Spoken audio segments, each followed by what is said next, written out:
Hello everyone, this is MD Nuruddin Islam, and welcome back to MN Zone 1, YouTube channel. How are you all? Hope you all are well. Under the hood of the phone is a Unisoc T618 octa-core processor with a Mali G52 MP2 GPU, as well as 11 GB of RAM, expandable up to 11 GB via the Fusion RAM feature, and 128 GB of internal storage.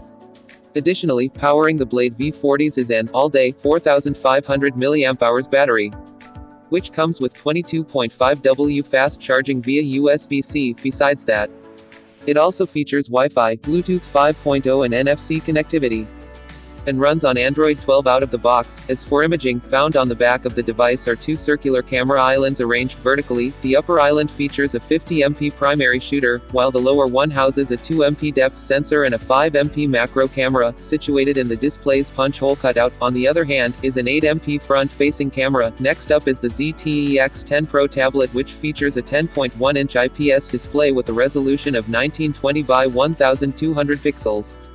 Internally, it features a Unisoc SC9863A octa-core chipset with PowerVer GE8322 GPU, 4GB of RAM, 64GB of internal storage, and expandable storage support of up to 256GB via microSD.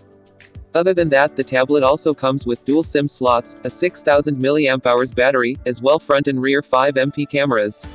It is worth mentioning that packed together with the ZTE Blade X10 Pro is a magnetic case, Bluetooth keyboard, and a stylus accessory.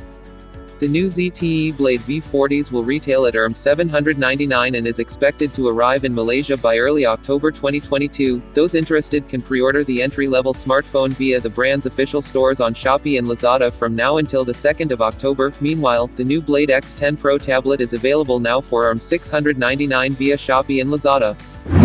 So this was our video today. Hope you liked the video. If you like the video, please give it a like in the video. Keep subscribing to the channel. See you all in the next video.